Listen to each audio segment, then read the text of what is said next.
Wannabe is showing up out here, showcasing that we can do lots of things, and Plunder Patrol does it again. Don't beg the 30% of you that have not smashed the ever-living crap out of that subscribe button. Smash it so you guys don't miss out on more awesome content. We have TG's Case Tournament Breakdown here. And this is very interesting because Sword Soul was the most represented deck in Top Cut here. Now, I'm not surprised to see that Sword Soul has kind of come along here and strengthen its hold on the metagame because, you know, when you're kind of looking at these case tournaments, they're like one step down below regionals in terms of data. But I will tell you that it is interesting to see that players are heading back to Sword Soul here and going, hey, you know, this looks like a very strong competitor. Now, we also had one Kashtira deck in Top Cut. Hey, guess what? Kashtira won it. Yeah. Kashtira, it's that deck that still does its thing. We also had a Plunder Patrol deck sail on in here. Now, if you've been paying attention to a lot of these results here, you know, Plunder Patrol has been an interesting week one contender here for these mid-range tournaments, and a lot of people, they still don't know how to handle the deck. And when you've added in an entire new level of element into the format here, I think that's something that you really got to consider. We also have Trap Tricks doing its thing. I mean, I'm not surprised, to say the least, that we've seen Trap Tricks be a standard competitor so far. The deck is holding on. It's not that it's been totally power crept out. It was already riding the line out of last format, but you can see the differences in a lot of these breakdowns with that. We also had one Purely deck in Top Cut. Yes, the ability to just make a essentially indestructible monster and laugh at your opponent always is going to be really good. And then, of course, we had a Super Heavy Samurai deck.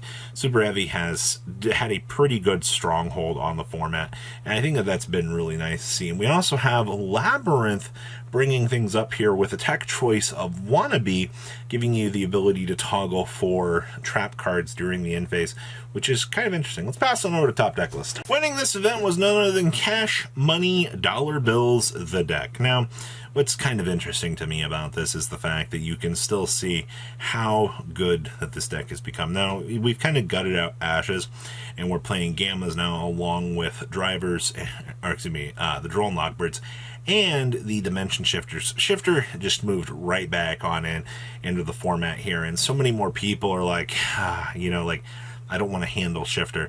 Shifter is an auto win button against a lot of decks right now. Same with Drone Lockbird. The fact that you see either one of those hand traps and your opponent literally cannot. I feel like that's literally the best way to say it.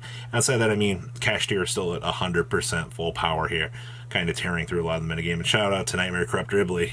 People stop playing the answer to it, which means that, you know, the lock is right back into the metagame here as a very strong contender. So very, very good to see that. Next up here, we had Sword Soul playing Drone Lockbird in the main deck, and Gammas, actually. So once again, like our previous deck over here, this deck went ahead and said, you know what, we're going to go ahead and we're going to take advantage of these new power cards, and we're going to be able to play the game.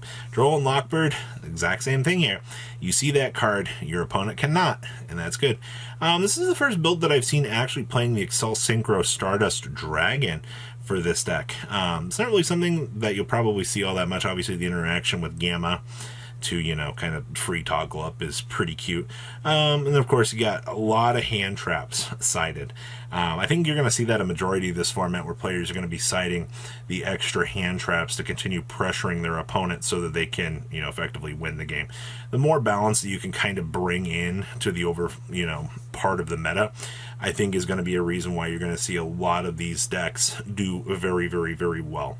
Next up here, we have our Plunder Patrol list. Okay, so straight off the bat here, you know, Plunder Patrol still getting the chance to do a lot. Now, this build did not opt to play the Rite of Armesia package, which that and the Runic builds have been the strongest variants out here to this point. So the fact that you are still, you know, taking advantage of that is pretty good.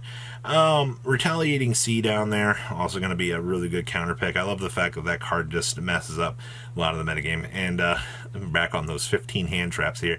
The 3 Ash, the 3 Ogre, the 3 Gamma, the 3 Effect Veiler. And of course, your triple. Actually, we're on 18 because of Nibiru up there. Yep, that's as long as your deck can work on a very small engine, and then effectively hand trap up and start playing the game.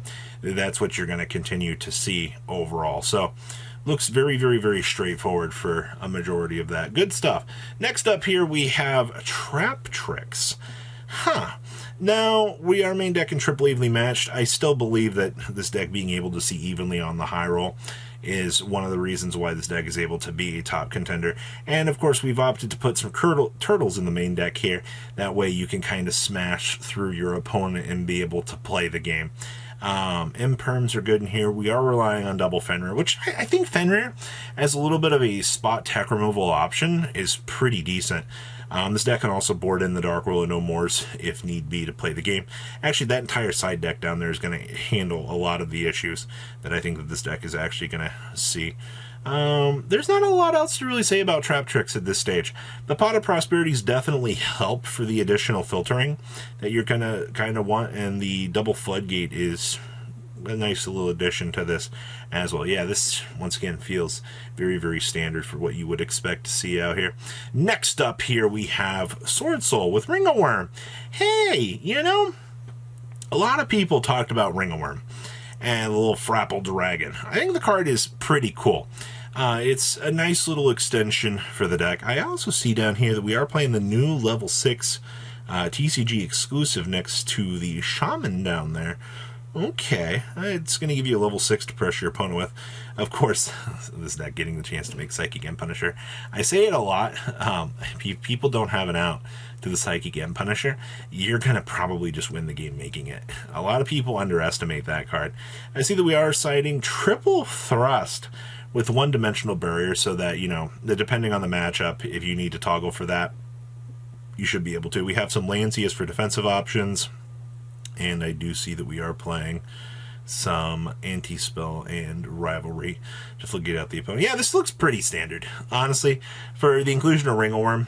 Okay, next up here is our Purely list. And we are, in fact, doing the Rainbow Bridge of discard. Because, you eat that out of your hand, go get your free Cobalt Eagle discard. And your free Field Spell Search. Okay. I see that we are also playing Triple Ash, Triple Ghost Ogre, Triple Droll, and a Triple Imperm for our hand traps. We are also siding the Gammas. I almost look at this list and I'm like, almost maybe the Gamma in the main deck could potentially be better, but by the time your spell card's resolving, you're already going to have a monster on the field anyway, so there's not really much that you can do in terms of preventative measures for that, because once it resolves, it's going to do its thing. We are signing one different Dimension Ground down here as well.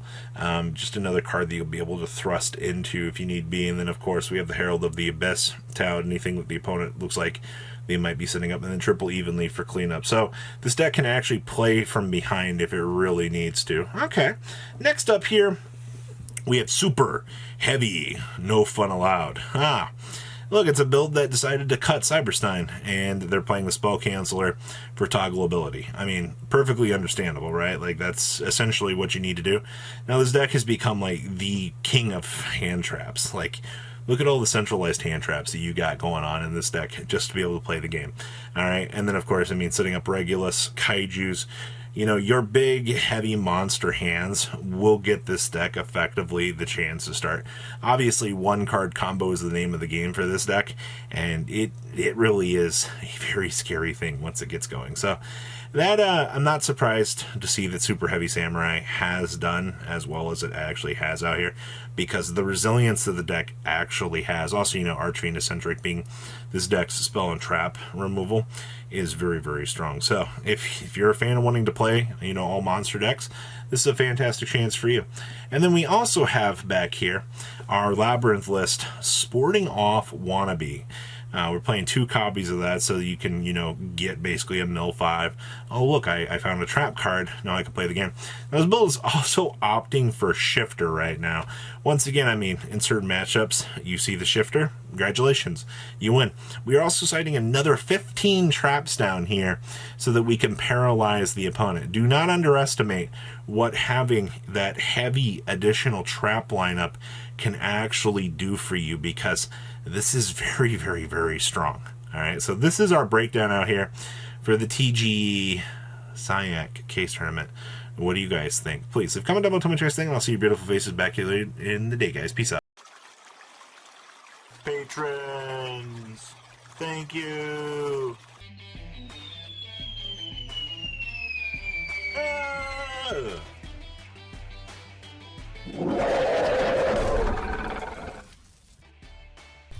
Thank you so much for watching. Check out these other videos.